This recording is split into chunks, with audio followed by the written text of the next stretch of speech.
Well, howdy, folks. So, last night, there was the whole Yay Tim Pool thing, and I made a video after I watched about it. I wanted to have some nuance and some details. And of course, I've had some comments, which I figured, because, look, some people are going to be overly simplistic in life, and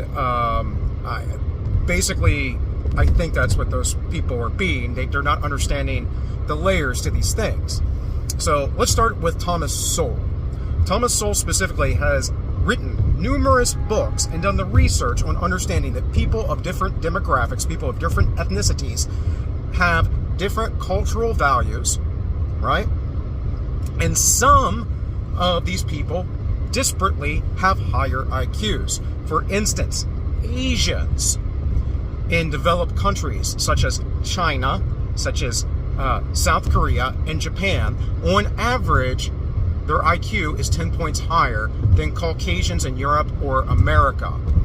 Asians tend to do really well in STEM. You seem to have a lot of Asian doctors, a lot of Asian mathematicians, a lot of Asian scientists, as well as the global influence that's coming out of China and within banking, within land ownership, so much so that they even have their own police forces embedded into our nations. So no one's talking about some grand Chinese conspiracy. Now, I talk about the CCP and how China's bad all the time, but it's not some grand Chinese conspiracy. So what does this have to do with the juice? What does it have to do? Well, these guys, on average, have 115 IQ. And then I know the first thing that I'm going to hear, and that I have already seen in the comments, but it's such a small group, and it's disproportionately overrepresented. Well, I hate to tell you, buddy, but, when you have a culture based in your ethnicity and you're genetically more inclined to be more intelligent, you're going to excel in the upper echelons and the upper domains of humanity. That's just how it works. That's called meritocracy.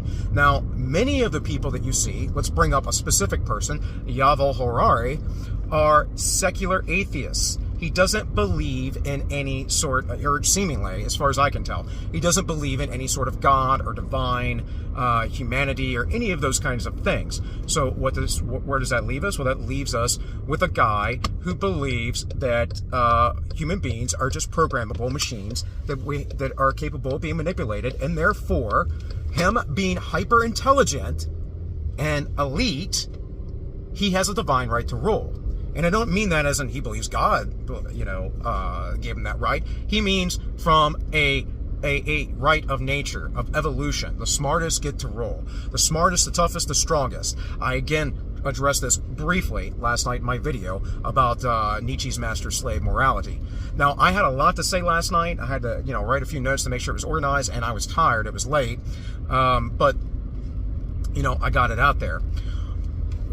You are going to see an overrepresentation of Jewish people in a lot of fields that have control and power of things because they have a culture of intelligence and success. They have a culture of actual debate and whatever else. And we can get into, of course, smearing them, the inability to smear them. But again, I think you have to come and understand their perspective when people believe that they've been oppressed their entire lives. This is the same kind of narrative that is going on with a lot of black folks, right? They've been oppressed their entire lives. They're still slaves. They live in this mindset. It's a slave morality. Okay? On the other hand, though, a lot of Jewish people don't have that morality. They believe that they're going to be successful.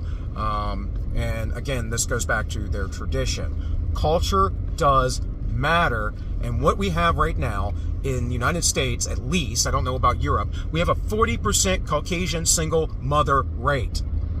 40%. Do you think that the Jews in the United States have that? Right? Do you think that the Asians in the United States have that? Let's look at the disproportionality of black folks on that spectrum and how they have something like a 70% rate. Do you think that affects their ability to have power as far as a ethnicity, as a group across the board? It doesn't mean that an individual black person like Ye cannot become a billionaire. There are plenty of rich black people, right? There's nothing to do with that.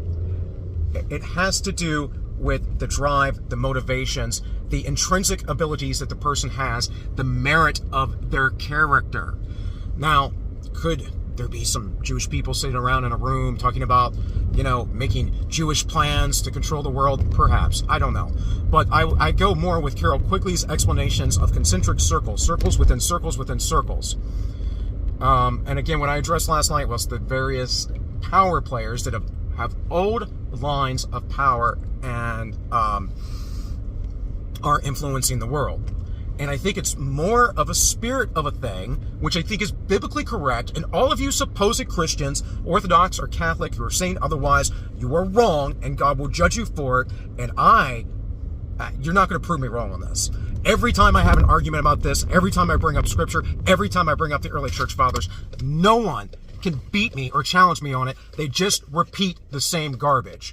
Well, that's not, no. Okay, well, I'll give you 50 other examples why you're wrong. You misinterpreted the spirit, okay? Bottom line. I know the scriptures say things like, the synagogue of Satan, and the Jews who say that they're Jews, but they're not. That was written probably, at least according to Isaac Newton, in the beginning of the Revelations. That is, was written in the beginning of the early church. Most scholars today think it was written in the 90s, but they also believe that about John's epistles. And we now know that we have copies from the 40s, 40 AD. So we don't know everything. We don't have all the knowledge. We don't understand every bit of, let's say, where these things came from. But what we do know is that we continue to find things, and we can continue to see that this plays out differently than what was believed before. You'd ask scholars 50 years ago if Christ even existed, many of them probably would have said, no, there's no evidence of that. Now it is almost universally accepted he was a living human being. So, again, you guys can go about, you can talk about, conspiracy theories based on race. I think what you need to understand is actually how humanity works, and it's a lot more complicated than that. I am a mix of various things, primarily European, Caucasian though, and I'm pretty sure I have a pretty high advanced IQ. In fact, I know what family members' IQs are to some degree in my family, and most of them think I'm more intelligent than they are. So the bottom line is though I don't go into any room and think I'm the smartest guy. I am simply on here presenting what I believe the answers are, and that's okay, and you guys are free to criticize me. But every time I talk to people and they start going, it's just this one singular factor, you're wrong. It's never one singular factor. It is always more nuanced. It is always more complicated. And there is a spiritual side, there is an intellectual side in the material world, there's a side with merit and culture. There are all these things combined that you have to take into account. But that's all I'm going to say about this for the rest of the day. I think I might try, if I get a chance, to make a video about the riots in China later on, so be looking out for that. So you might get a 2 for today. But until then, this has been All Minus One. My name is Bill, and I wish you all well. All right, I want to make one addendum to this video I just recorded, and that is this. When we look at certain groups, right, religious, ethnic, whatever, there is an unbiased preference. So there will be, even though I stated meritocracy, there will be cronyism, there will be nepotism. This happens outside of familial relations, right? Happens with all kinds of things. I used to work at the Washington County Sheriff's Department. Guess what the cronyism was? Well, it was if you were a Freemason or not. There was a lot of nepotism as well. We had people that were hired there because once upon a time their father was the police chief in the city. Stuff like that. So that exists. That's also a factor. So I just figured I should make an addendum to it. You know, because that's also a reality. But in the end, I think, you know, we can factor that in, and we can look again at tradition and culture and what has happened to Caucasian people. And that's where the conspiracy go, oh, is these people, they subverted it. No, Europeans subverted themselves. Europeans decided to reject God. Europeans decided to bolster up the church and to a political position antithetical to what the Christians teach. And even the Orthodox, I think they have a little bit better, but they're Justinians. They believe in monarchy. You start talking to the Catholics or the Orthodox about the early church, and they go to the 5th century. And it's like, dude, there were 400 years of Christianity before that. And we have 400 years of writing during that period. And it's a lot. And it can give you a pretty good idea of what the church was. And then there was a change. There was a big change. And that was when the church and the state married each other. So, that's pretty much it. I guess I'll try and splice this in and then put in the outro. Thanks for watching, guys.